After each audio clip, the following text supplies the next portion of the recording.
मी तुमच्या प्रश्नाला उत्तर देण्याआधी एक गोष्ट आपल्याला सगळ्यांना नम्रपणे सांगू इच्छितो की ह्या अक्षय शिंदे फेक एन्काउंटर म्हणण्यापेक्षा मर्डर केसचा ही पहिली टप्प्याची लढाई आम्ही जिंकलेलो आहोत आणि ती लढाई जिंकण्यासाठी आम्हाला सगळ्यात महत्वाचं जी मदत कुणी केली असेल आमच्या संविधानिक अधिकाराचं रक्षण करण्यासाठी तर मेहरबान माननीय उच्च न्यायालय आणि जो निष्पक्ष इन्क्वायरी ज्या न्यायदंडाधिकारी ठाण्यांनी केलेली आहे कस्टोडियल डेथ अक्षय शिंदेची त्यांना मी धन्यवाद प्रथमतः देतो।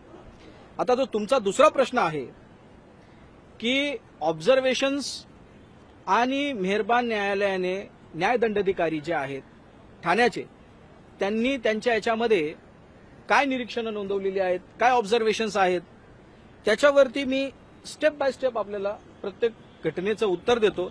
म्हणजे तुम्हाला असे उत्तरं मिळाली तर तुमचे प्रश्न येणारच नाहीत अशी मला खात्री आहे। पहिलं जे आहे की सगळे म्हणत होते की अक्षय शिंदेने काय केलं, त्या जे कोणी अधिकारी होते तिथे ज्यांच्यावर फायरिंग केली तर फायरिंगच्या प्रोसेसमध्ये सगळ्यात महत्वाचं काय असतं, फायर केल्याच्या नंतर तो गनशॉट रेसिड्यू जो असतो फायर केल्याच्या नंतर जो फायर करतो त्याच्या हातावर असणं गरजेचं आहे।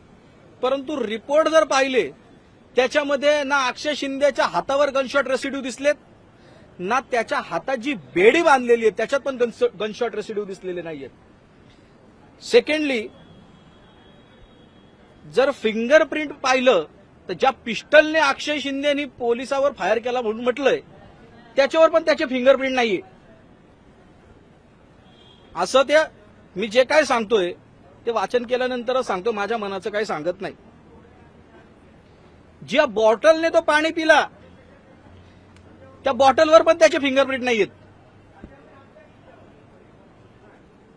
आता आपण येऊ ज्या पोलीस अधिकाऱ्याच्या मांडीत गोळी अक्षय शिंदेने मारली असं एवढा तुमच्या मीडियाच्या माध्यमातून सगळीकडे जे सांगितलं जात होतं त्यांनी मांडीवर जी घातलेली जीन्स पॅन्ट होती त्याच्यावर येऊ। आता त्या जे एपीआय मोरे आहेत त्यांचं नाव, त्यांच्या जीन्स पॅन्टीवर पण ती जी रेसिड्यू असणं गरजेचं आहे गनशॉटची त्याच्यावर पण नाहीये। सगळ्यात महत्वाचं म्हणजे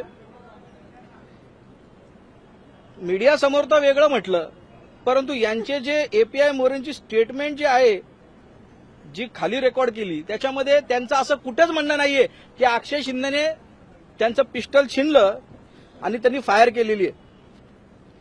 अक्षय शिंदेला मारण्याआधी जर आपण रिपोर्ट जर पाहिले तर त्याला टॉर्चर केल्याचं दिसून येतंय कारण की त्याच्या गुडघ्यावर पण जखमा आहेत।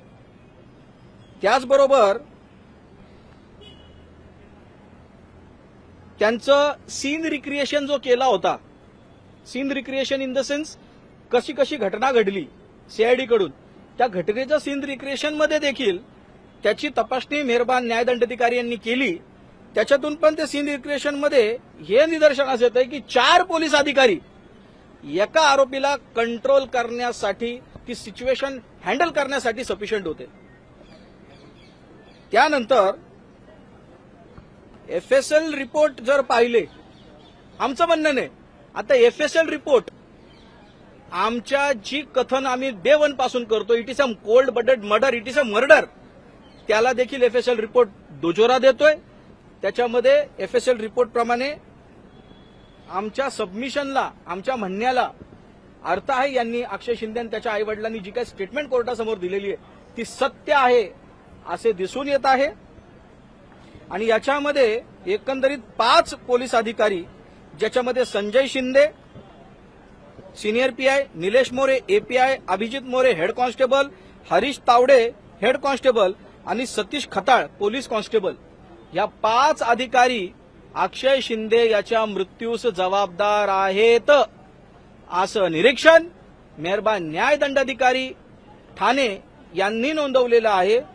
आणि त्या निरीक्षणाचा रिपोर्ट ज्यावेळेस मेहरबान उच्च न्यायालयामध्ये सादर केला तर कायद्याप्रमाणे पोलिसांनी ज्यांनी कोणाविरोधात आता हे निरीक्षण न्यायदंडाधिकाऱ्यांनी नोंदवलंय त्यांच्या विरोधामध्ये एफआयआर दाखल करावी लागेल करणं बंधनकारक आहे असं सरकारी वकिलांकडून एपीपी वेणेगावकर यांच्याकडून कोर्टासमोर ग्वाही देण्यात आलेली आहे.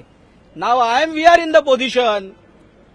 एवढ्या दिवस सरकारकडून म्हणण्यात आलं होतं की मेहरबान न्याय दंडाधिकाऱ्यांची चौकशी चालू आहे, आता तिचं कन्क्लुजन आले आणि त्याच्यामध्ये ह्या 5 अधिकाऱ्यांना जर दोषी धरलंय तर तात्काळ 302चा गुन्हा ह्या 5ही पोलीस अधिकाऱ्यांवरती दाखल होणं कायदेप्रमाणे क्रमप्राप्त अपेक्षित आहे.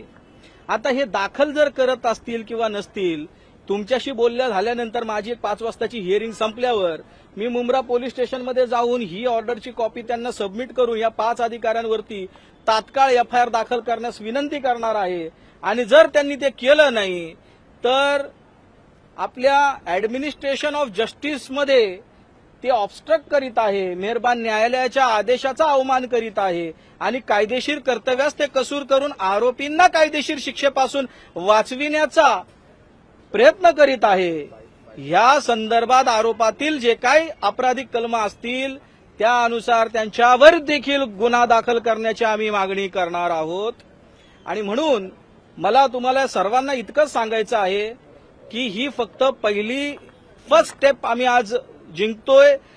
जास्तही खुश होण्याचं काही कारण नाही आणि जास्त दुःखी होण्याचं काही कारण नाही. आपल्याला तथागतांचा मध्यम मार्ग स्वीकारूनच आता पुढे जाणं गरजेचं आहे.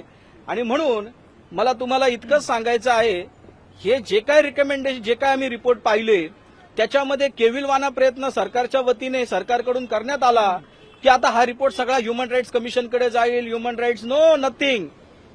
एकदा रिपोर्ट आलाय, मॅजिस्ट्रियल कस्टडीची इन्क्वायरी झाली, रिपोर्टमध्ये 5 लोकांना जबाबदार धरलंय. त्यांचा जो बनाव होता की आम्ही स्वतःच्या आत्मरक्षणासाठी अक्षय शिंदेच्या डोक्यात गोळी मारली, ते खोटं ठरलेलं आहे.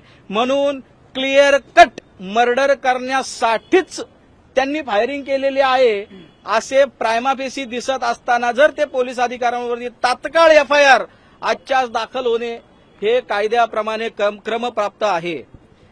आणि म्हणून याच्या पुढची जी काय प्रोसेस राहील, जी काय लाईन ऑफ ऍक्शन राहील, तुम्ही आज खूप दिवसानंतर मला भेटलात आणि मी तुमच्या सगळ्यांच्या पत्रकारांचे देखील अभिनंदन व्यक्त करतो.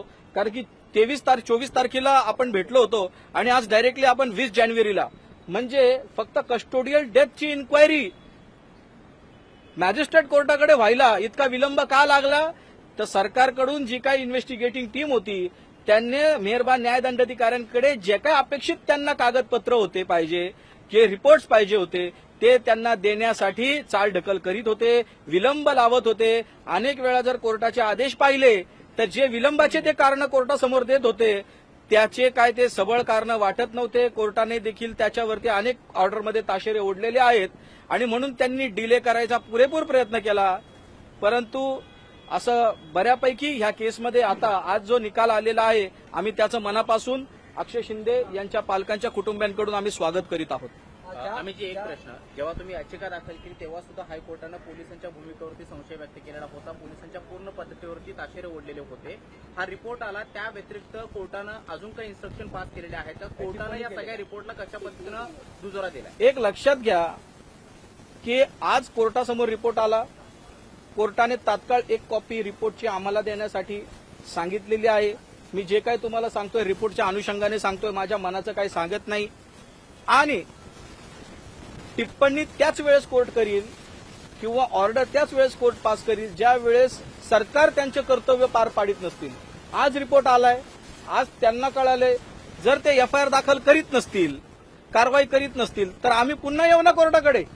डिस्पोज नाही झालेली पिटिशन अजून, अभी तो लढाई सुरू हुई आहे. आणि आम्हालाही आमची फक्त आता याच्या पुढे कोर्टासमोर आम्ही ती एकच सिंपल विनंती केली की कोण इन्व्हेस्टिगेशन करणार आता हे पुढचं प्रकरण. हा प्रश्न उपस्थित झाला तर ते म्हणे अर्लियर सीआयडी विल इन्व्हेस्टिगेट. सरकारकडून सरकारी वकील म्हणाले आमचं इतकंच म्हणणं आहे, सीआयडी लावा, एफबीआय लावा, सीबीआय लावा, एसआयटी लावा, कोणतीही टीम लावा, आमचा चॉईस नाही.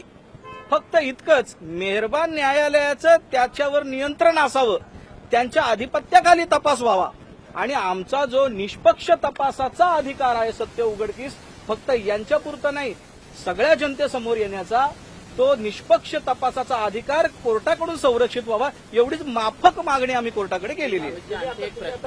या रिपोर्टमध्ये गोळी लागली होती त्या पोलिसांनी नेमकी काय जबानी दिली? कारण तुम्ही म्हणाल की त्या दोघांमध्ये डिफरन्स आहे.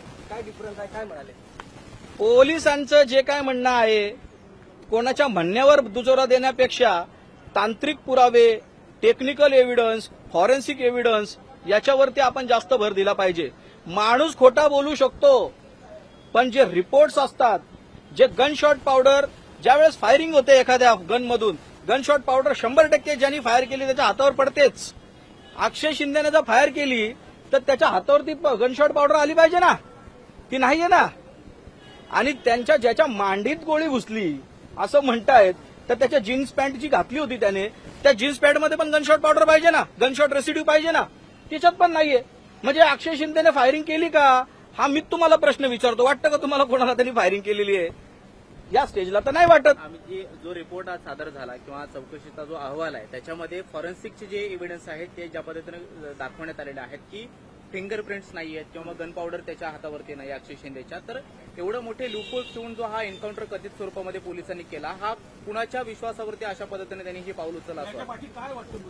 हे पोलीस एवढे ओव्हर कॉन्फिडंट का होते म्हणून त्यांनी हा एवढं मोठं पाऊल उचललं आणि आता हे चौकशीमधून सगळं समोर आलंय. कसं असतं माहितीये का, आपल्या व्यवस्थेमध्ये लोकशाहीत तुम्ही छान प्रश्न विचारला. कारण की जोपर्यंत आपण घटनेच्या मुळाशी जात नाही तोपर्यंत घटनेचं निराकरण होणार नाही आणि असे पुन्हा कृत्य आणि गुन्हे लोकशाहीमध्ये घडता कामा नये, आपली सगळ्यांची जबाबदारी आहे. याच्यामध्ये पोलिसांचा जो माझा क्रिमिनल प्रॅक्टिसचा अनुभव आहे, पोलीस इतकी मोठी हिंमत राजकीय आश्रय असल्याशिवाय करू शकत नाही. आणि टायमिंग बघा त्याच्यातला घटनेचा. ज्या दिवशी 23 तारखेला अक्षय शिंदेच्या विरोधात त्याच्यावर लावलेल्या पोक्सोच्या आरोपाची चार्जशीट रजिस्टर होते सेशन्स कोर्टात, त्याच दिवशी त्याच्या पत्नीवर 2021 मध्ये त्यांनी बलात्कार केलाय असा आरोपाची एफआयआर जी 2024 ला दाखल होते, त्या गुन्ह्याच्या तपासात आम्ही त्याला बाहेर काढलं जातं आणि रस्त्यातच तो पोलिसांवर फायरिंग करतो. आणि मग पोलीस त्याच्यावर स्वतःला आत्मरक्षणासाठी 4 पोलिसांना बंदूक असताना पण, दुसरे काही अवजार असताना पण त्याला बॉडी पार्ट पण कुठला चूज केला, डायरेक्ट डोक्यातच गोळी. हे क्लिअर कट होतं की टायमिंग समोर विधानसभेची निवडणूक होती आणि लोकांमध्ये बदलापुरात विशेष करून अक्षयवरती रोष निर्माण राजकारण्यांनी केलेला होता आणि त्याचं इनकॅश पॉलिटिकली कसं घेता येईल या सगळ्या उद्देशाने हे सगळं घडवलेलं आहे असं मला वाटतं. आणि मला या सरकारच्या मंत्र्यांना आणि सरकारला विचारायचंय की आपण सत्तेमध्ये येतो लोकांची सेवा करण्यासाठी, परंतु लोकांची जर आपण सेवा करण्यासाठी येतो तर सत्तेत येण्यासाठी आपण असे मार्ग जर अवलंबू लागलो तर उद्या तुम्हाला देखील जर विरोधी पक्षात यावं लागलं आणि तुमच्यासोबत जर असं कोणी केलं तर काळ सोकावतोय, कुणालाही याच्यामधून माफी मिळत नसते. म्हणून ह्या गोष्टीतून पोलिसांना माझं सांगणं आहे, याच्यात धडा घ्या. याच्यात मला तुम्ही अडचणीचं विचारलं म्हणून सांगतो, अक्षय शिंदेच्या प्रकरणामध्ये एवढा विलंब लागल्यामुळे आणि अक्षय शिंदे प्रकरणामध्ये आयोग वगैरे गठीत केल्यामुळे, आयोगाचं जे सरकारने गठीत केलंय, आयोगाचे कुठल्या आयोगाचे रेकमेंडेशन सरकारने आतापर्यंत, स्वामीनाथन आयोगाचे रेकमेंडेशन सरकारने मान्य केलेले आहेत का? गुंडेवार आयोगाचे रेकमेंडेशन सरकारने मान्य केलेले आहेत का? भीमा कोरेगावचा आयोग 2018ला गठीत केलाय, त्याचा अजून अहवाल येणं बाकी आहे. आणि ह्यांचे जे अहवाल आहेत ते सरकारने मान्य करायचे की नाही मान्य करायचे सरकारवर अवलंबून असतं.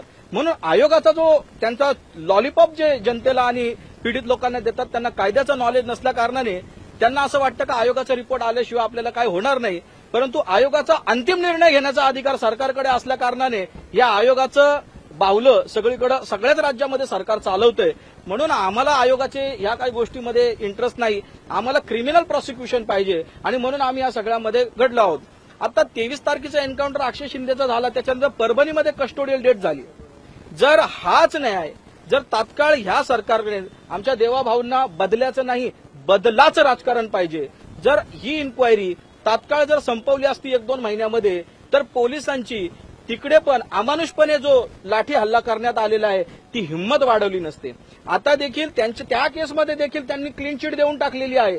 परंतु दुर्दैवानं ह्या केसमध्ये ज्या पद्धतीने आम्ही पुढाकार घेतला आणि हायकोर्टामधून या सगळ्या गोष्टीचं मॉनिटरिंग झालंय, त्या प्रकरणामध्ये अजूनही हायकोर्टामध्ये प्रकरण का गेलं नाही हा प्रश्न मला महाराष्ट्राच्या सुज्ञ जनतेला विचारावासा याच्यासाठी वाटतो की ज्या ज्या वेळेस तुमच्या अधिकाराचं संरक्षण सरकार करत नसेल, तुमचे अधिकाराचं पायमल्ली करत असेल तर फक्त आणि फक्त मेहरबान उच्च न्यायालयालाच तुमचे संविधानिक अधिकार रिट ज्युरिस्डिक्शनमध्ये प्रोटेक्ट करण्याचे असल्या कारणाने ह्या प्रकरणांमध्ये तुम्ही जर आला असता तर अजूनही तुम्हाला वेळ गेलेली नाहीये. आपण जर ह्या 2 केसमध्ये जर पोलिसांना 302 मध्ये जर शिक्षा झाली किंवा आत गेले तर सरकारच्या वरिष्ठ अधिकाऱ्यांनी किंवा पॉलिटिशियननी किती जरी म्हटलं की पब्लिकला ठोकून काढा तर एकदा पण लाठी मारताना 10 वेळा पोलीस अधिकारी विचार करतील, अरे बाबा अवघड ठिकाणी जर फटका बसला आणि जर याच्यातला कोणी दगावला तर आपल्याला 302 मध्ये आत जावं लागेल.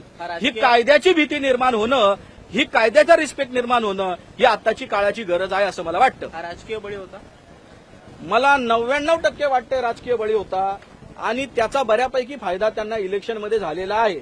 त्यांना जे काय अपेक्षित होतं ते झालेलं आहे. परंतु याच्या पुढे परभणीचं जे प्रकरण आहे त्याच्यामध्ये जर आता प्रॉपरली स्टेप्स घेतल्या गेल्या नाहीत, मस्साजोगचं जे प्रकरण आहे, ज्या पोलीस अधिकाऱ्याने हा सगळा जो विषय हा पोलीस अॅट्रॉसिटीशी निगडीत आहे, पोलिसी अत्याचाराशी निगडीत आहे. मस्साजोगच्या प्रकरणामध्ये पण ज्या सरपंचाने मस्साजोगचे जे सरपंच जे आपला दिवंगत झाले त्या सरपंचाच्या पण विषयामध्ये जर आपण पाहिलं, जो एससीचा व्यक्तीचं एफआयआर घेणं हे क्रमप्राप्त असताना त्याची एफआयआर घेतली नाही, त्या पोलीस अधिकाऱ्यांवरती देखील कारवाई अद्याप झालेली नाहीये. इतकं सगळं मोठं आंदोलन जनतेकडून उभारलं असताना. म्हणून माझं असं म्हणणं आहे की हे सगळे प्रकरण जर आपण कनेक्टेड पाहिले तर गृह विभाग आमच्या देवाभावाच्या हातामध्ये आहे आणि देवाचा न्याय काय असतो ते आपल्याला इलेक्शनच्या आधी कळालेलं आहे आणि देवाचा न्याय कसा खोटा आहे हे आज मॅजिस्ट्रेट साहेबांच्या रिपोर्टमधून पण कळालेलं आहे. तरी माणसाकडून चुका होतात. आम्ही आमच्या गृहमंत्र्याकडून अपेक्षा करतो की आता याच्या पुढे तरी तुम्ही बदल्याचं नाही तर बदलाचं राजकारण, मी जे काही तुमच्या समोर कायद्याची रेकॉर्डमधून येतंय त्याच्याप्रमाणे तुम्ही कराल ही माफक अपेक्षा आमच्या गृहमंत्र्यांकडून आम्हाला आहे. लोकशाही मराठी ऐका, पहा, जागरूक रहा.